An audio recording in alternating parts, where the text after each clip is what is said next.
Sumainyo ang Panginoon. At sumairin. Ang mabuting balita ng Panginoon ayon kay San Juan. Papuri sa iyo, Panginoon. Noong panahong iyon, sinabi ni Jesus kay Tomas, "Ako ang daan, ang katotohanan at ang buhay. Walang makapupunta sa Ama, kundi sa pamamagitan ko. Kung ako'y kilala ninyo, kilala na rin ninyo ang aking Ama. Mula ngayon ay kilala na ninyo siya at inyong nakita." Sinabi sa kanya ni Felipe, "Panginoon, ipakita po ninyo sa amin ang Ama, at masisiyahan na kami." Sumagot si Jesus, "Matagal na ninyo akong kasama, Felipe. Di yata't hindi mo pa ako nakikilala. Ang nakakita sa akin ay nakakita na sa Ama. Bakit mo sinasabing ipakita mo sa amin ang Ama? Hindi ka pa ba naniniwalang ako'y sumasa Ama at ang Ama'y sumasa akin?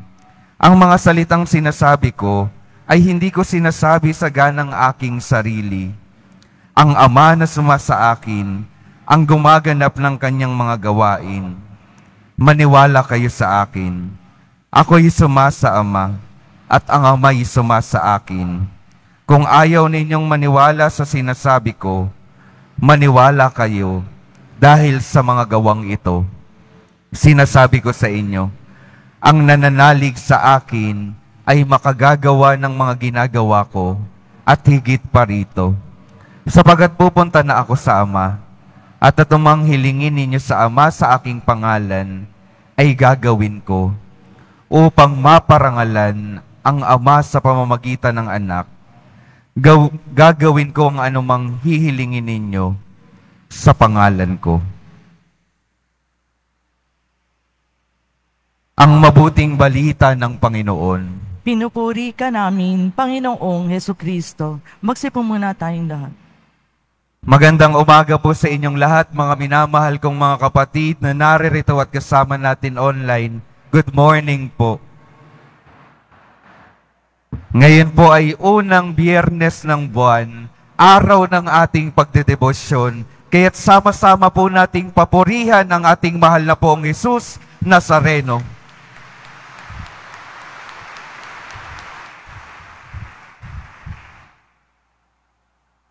Pakingitian naman po yung mga katabi, pakisabi sa kanila, "Mapagpalang araw." Pakitanong yung katabi, sinong kamukha mo? Sino po bang kamukha ninyo? Sino sa mga magulang ninyo? Alam po natin yung expression na like father, like son. Nung bata po ako, makulit po akong bata.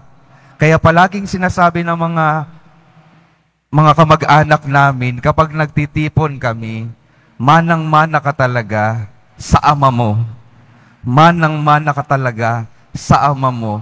Ganyang-ganyan siya nung bata pa siya. Kung minsan po, ito po talaga katotohanan. Tayo ay nagpapakita ng ating mga magulang. Kung ano tayo ngayon, kung minsan o kaya naman madalas, ayun yung ugali o itsura ng ating mga magulang nung tayo ay bata pa. Kaya maintindihan po natin si Jesus. Nung hinahanap ni Felipe, sinasabi ni Felipe kay Jesus, "Panginoon, ipakita mo po sa amin ang Ama at masisiyahan na kami." Anong sabi ni Jesus?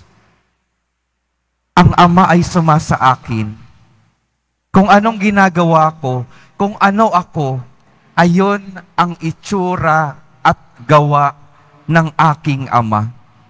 Di yata't hindi mo pa ako pinapaniwalaan, sabi ni Jesus. Di yata't hindi mo pa rin ako tunay na nakakasama. Dahil kung babalikan po natin yung mga tagpo sa Ebanghelyo, palaging sinasabi ni Jesus, kung ano ako, kung anong ginagawa ko, ito ay galing sa Ama, ito ay ang Ama. Pinapakita ng bawat kilos ng ating Panginoon ang buhay ng ating Diyos Ama. Tunay na like Father, like Son. Pero sa atin naman po, alam po natin, maaaring maiwan na lamang sa ating mga tatay dito sa mundong ito kung sino tayo, o kaya naman sa mga nanay natin kung kanino tayo nagmamana. Pero gusto nating mas palawakin pa, mas palagpasin pa sa ating mga magulang dito sa mundong ito kung kanino tayo dapat magmana ng ating mga buhay at ng ating mga ugali. Dahil kung babalikan po natin, kung titingnan po natin yung ating buhay pananampalataya, hindi lamang po tayo anak ng mga magulang natin. Uulitin ko po, bilang mga anak ng pananampalataya, bilang mga taong nananampalataya, hindi lamang tayo anak ng mga magulang natin. Nung tayo'y binyagan, tayong lahat, bawat isa sa atin ay naging anak ng Diyos Ama, katulad ng ating Panginoong si Jesus. Kaya nawa, katulad ng ating Panginoong si Jesus, makita sa ating mga muka, sa ating mga buhay, sa ating mga kilos, kung sino ba ang ating Diyos Ama. Kung sino ba ang ating Diyos. Makita nawa sa atin yung pagmamahal ng ating Panginoon, yung pagpapatawad, yung pagmamalasakit ng ating Diyos. Yun nawa yung mamutawi sa ating mga buhay. Yun nawa yung palaging makita ng mga tao sa ating mga buhay. Nawa kapag hinahanap ng ibang mga ating kapwa, ang ating Diyos, makita ito at maranasan kapag tayo ay nakakasama ng ating mga kapwa. Pakisabi sa mga katabi, magparanas ka ng Diyos. Iparanas natin ang Diyos sa bawat isa, sa bawat taong ating nakakasalamuha. Ito po yung hamon sa atin bilang mga anak ng Diyos. Tandaan po natin ulit, hindi lamang tayo anak ng ating mga magulang, anak din tayo ng ating Diyos Amang nasa langit. Kaya nawa, patuloy natin siyang maipakita sa pamamagitan ng ating mga buhay. At sino po yung magandang halimbawa nito? Una po ang ating Panginoong si Jesus. Paano niya na ipapakita yung ating Panginoong Diyos Ama? Dahil kilalang kilala niya ang ating Diyos Ama. Lubos niyang minamahal ang ating Diyos Ama. Kaya alam ni Jesus kung ano dapat, yung mga dapat piliin sa buhay na ito. Dahil kaisa siya ng kalooban ng Ama. Hindi ho ba kapag tayo ay may minamahal, alam natin yung kagustuhan ng ating mga minamahal. Alam natin yung ayaw nila. At gagawin natin, dahil mahal natin yung isang tao, gagawin at pipiliin natin kung ano ba yung kagustuhan nung minamahal natin. Tama ho ba? Halimbawa, sa ating mga asawa, kung ayaw ng ating mga asawa na tayo ay nagluluto ng masyadong maalat, hindi na tayo magluluto ng masyadong maalat. Kung ayaw ng ating mga asawa na tayo ay umiinom ng alak, umuwi ng late, kung mahal natin yung ating mga asawa, hindi talaga natin gagawin yung mga bagay na ayaw nila. Pipilitin nating sundin yung mga nais nila. Nalalaman natin ito dahil kaisa na natin yung kalooban nila. Alam na rin natin yung mga paborito nilang mga kagamitan, paboritong mga pagkain. Kaya kung minsan, kahit hindi nila sabihin, alam natin yung dapat gawin. Ganoon si Jesus sa ating Diyos Ama. Kilalang kilala niya yung Diyos Ama. Kaya alam niya kung ano yung dapat gawin. Kaya naipapakita niya rin kung ano yung dapat maipakita dahil sa kanyang pagmamahal sa ating Diyos. At ito rin po yung imbitasyon sa atin. Paano natin maipapakita yung pagmamahal ng Diyos? Dapat kilala din natin yung ating Panginoong Diyos. Sa papaanong paraan natin siya makikilala?